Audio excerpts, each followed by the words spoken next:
Shalom, selamat pagi saudara-saudara pendengar YouTube dimanapun Anda berada. Pada hari ini saya bermaksud meluruskan kekeliruan paham kebanyakan orang tentang arti Allah. Pertama, Allah itu bukanlah suatu nama diri, melainkan adalah nama jenis, sama seperti manusia, dewa, malaikat, jin, setan. Atau dalam bahasa lain atau kata lain, adalah suatu hakikat atau substansi atau usia. Ousia itu bahasa Yunani, atau esensi, ya.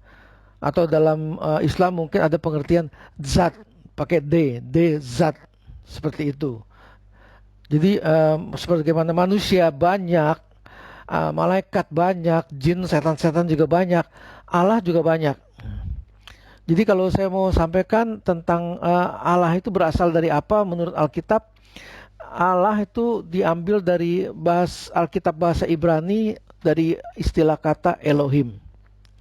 Dan di dalam bahasa Inggris God, di dalam bahasa Yunani, di dalam Perjanjian Baru disebut Theos. Artinya Allah itu adalah Dia yang disembah, ya. Tidak harus dia tuh yang maha kuasa, yang maha tinggi, belum tentu. Bisa aja dia ngaku-ngaku kan. Pokoknya pengertiannya orang yang disembah oleh para pengikutnya. Nah, kata-kata ini pun sudah sering digunakan oleh banyak orang purba, terutama di Timur Tengah sejak zaman pra-Islam. Saya mau jelaskan tentang pengertian Allah dan Tuhan sebagai berikut. Ketahuilah bahwa Sang Pencipta alam semesta ini, jenisnya atau kodratnya atau substansinya atau hakikatnya atau esensinya atau zatnya adalah Allah. Jabatannya adalah Tuhan, yang artinya pemilik penguasa atas alam semesta. Namanya adalah YHWH. Ini adalah nama yang diperkenalkan oleh Allah yang Maha Kuasa kepada Bani Israel di dalam Alkitab Perjanjian Lama. Nama panggilannya Bapa. Ini diperkenalkan oleh Tuhan kepada umat Kristen di dalam Alkitab Perjanjian Baru. Nah, sedangkan firman Allah sama dengan anak Allah, sama dengan Allah, namanya Yesus. Saya ingin kasih satu contoh ayat Alkitab yang menunjukkan perbedaan antara Tuhan dengan Allah dan Tuhan huruf besar semua. Tuhan huruf besar semua di dalam Alkitab bahasa Indonesia itu adalah mengertikan YHWH. Jadi ada note di dalam Alkitab buku, ya, di halaman 352, halaman belakang dalam kamus, ya, kamus Alkitab, di halaman 352 di sebelah belakang itu diberikan penjelasan bahwa Tuhan huruf besar semua adalah transliterasi dari YHWH atau dari Yahweh.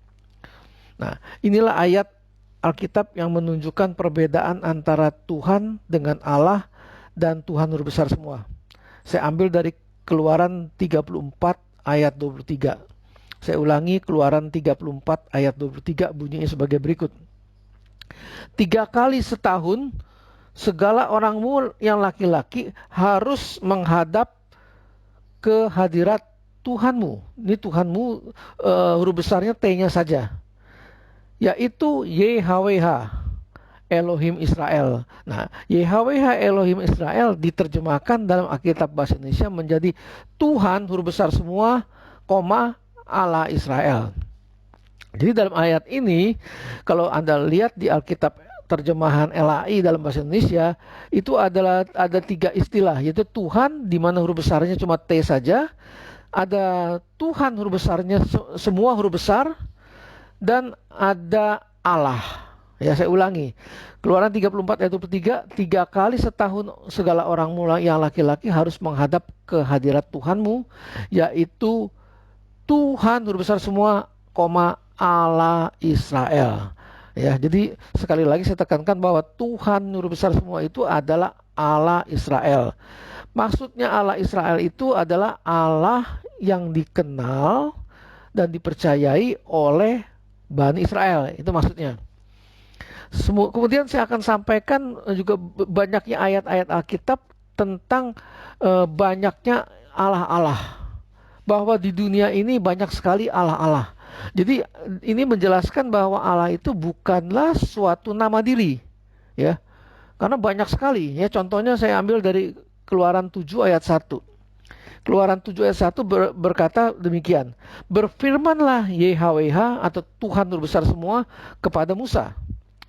Lihat, aku mengangkat engkau, maksudnya Musa, menjadi seperti Allah bagi Firaun. Dan Harun abangmu akan menjadi nabimu, ya. Di sini jelas sekali bahwa Musa diangkat oleh Tuhan menjadi seperti Allah bagi Firaun, ya. Jadi Allah di sini adalah pengertian dia berkuasa atas Firaun, ya. Itu pengertiannya. Serang ayat kedua, saya ambil dari Mazmur 82 ayat 6. Tuhan atau YHWH berfirman kepada kami, tentunya kepada umatnya, ya. Dalam hal ini umat perjanjian lama, karena ini ditulis dalam Alkitab perjanjian lama, dalam kitab Mazmur. Demikian bunyinya. Kamu adalah Allah. Nah, ini Allah ditulis dalam Alkitab dengan huruf kecil semua. Anak-anak yang maha tinggi kamu sekalian. Jadi orang-orang Israel di dalam perjanjian lama itu juga disebut oleh Tuhan sebagai Allah, dalam arti anak-anak yang maha tinggi, itu artinya. Kemudian dalam perjanjian baru Yohanes 10 ayat 34, Tuhan Yesus pun mengulangi atau mengutip ayat tersebut. Tuhan Yesus berkata dalam Yohanes 10 ayat 34 demikian. Tidakkah ada tertulis dalam Alkitab, kitab Taurat kamu, bahwa aku telah berfirman, kamu, maksudnya kamu berarti kami orang Kristen kan, adalah Allah. Di sini Allahnya huruf kecil, ya. Kemudian di dalam 1 Tawari 16 ayat 26. Saya ulangi 1 Tawari 16 ayat 26. Demikian firman Tuhan, segala Allah bangsa-bangsa, jadi banyak nih Allah, tiap bangsa punya Allah, ya. Segala Allah bangsa-bangsa adalah berhala. Tetapi Tuhan huruf besar semua, ini artinya YHWH, dialah yang menjadikan langit. Ini juga ayat yang senada dengan itu dikatakan juga oleh Daud di dalam kitab Mazmur. Mazmur 96 ayat 5. Sebab segala Allah bangsa-bangsa adalah hampa, nol, hampa atau kosong. Tetapi Tuhan huruf besar semua, maksudnya YHWH lah yang menjadikan langit, ya. Jadi jelas yang menjadikan langit itu bukan Allah sembarangan, bukan Allah bangsa-bangsa, tetapi Tuhan huruf besar semua atau YHWH atau yang dibaca Yahweh.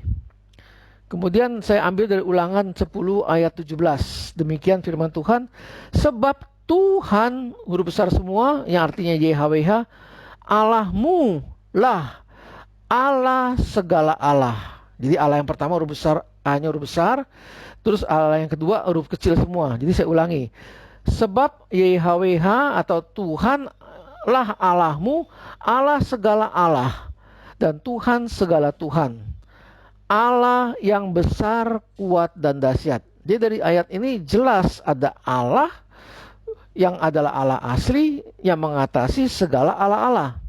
Juga ada Tuhan asli yang mengatasi segala Tuhan, ya. Jadi Tuhan pun ada banyak, Allah pun ada banyak.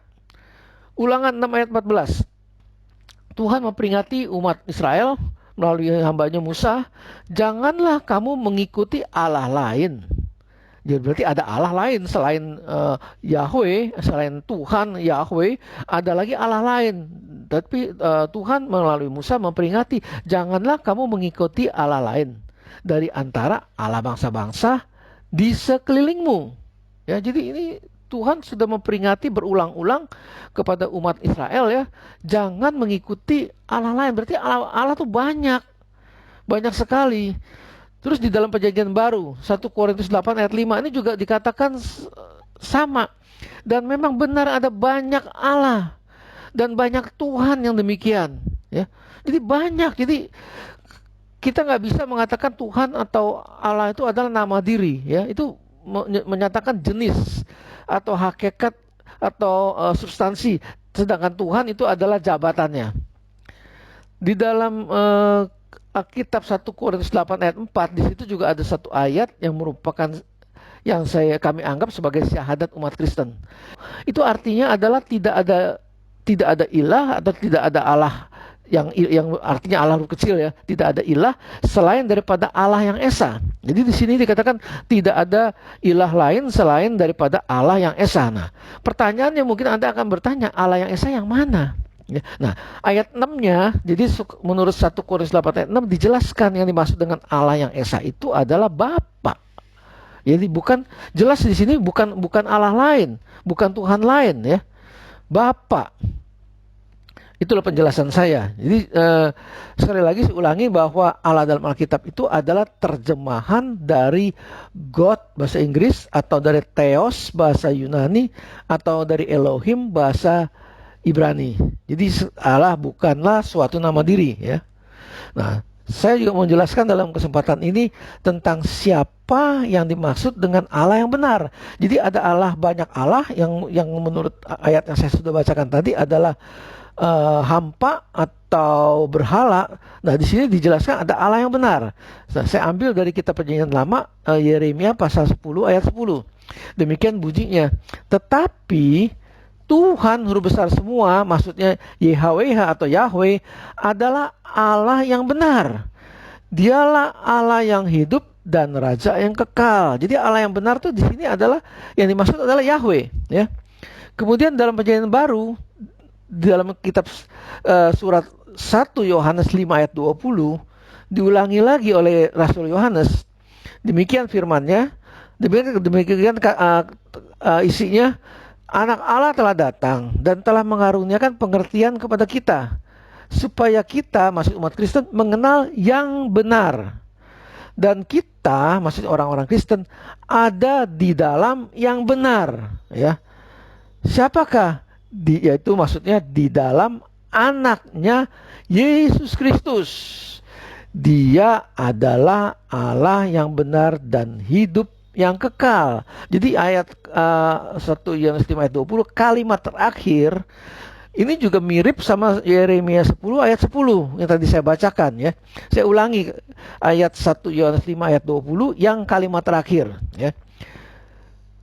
Dan kita orang Kristen, maksudnya ada di dalam yang benar, di dalam anaknya Yesus Kristus. Dia adalah Allah yang benar dan hidup yang kekal ya.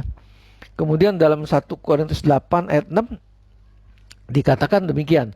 Namun bagi kita hanya ada satu Allah saja. Jadi bukan tiga ya. Satu Allah saja, yaitu Bapa. Jadi jelas bagi orang Kristen, satu Allah itu adalah Bapa, yang daripadanya berasal segala sesuatu. Jadi dikatakan Bapa bukan berarti dia artinya memiliki atau bisa melahirkan anak, bukan berarti begitu ya. Dan punya, atau sering dikatakan, oh Bapak berarti dia punya istri dan istrinya melahirkan anak, bukan seperti itu. Jadi pengertian Bapak ini adalah penjelasannya daripadanya berasal segala sesuatu ya, dan untuk dia kita hidup.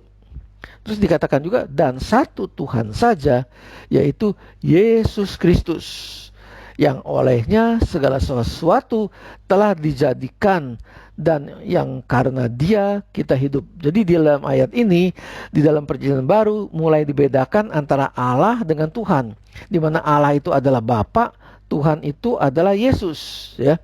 Sedangkan di dalam Perjanjian Lama, saya sedikit singgung, Allah dan Tuhan itu tidak terpisahkan ya, dipegang oleh YHWH, oleh Yahweh. Jadi Allah itu namanya Yahweh, jabatannya Tuhan. Jadi dipegang oleh dia. Tapi mulai di Perjanjian Baru itu mulai dipisah. Jadi jabatan Tuhan itu diserahkan kepada Yesus ya. Itu saya bahas di dalam lain kesempatan. Jadi saya cuma beritakan di sini secara garis besar bahwa jabatan Tuhan sebagai penguasa alam semesta ya, sebagai pemilik penguasa alam semesta diserahkan kepada Tuhan Yesus sebagai yang adalah anak Allah.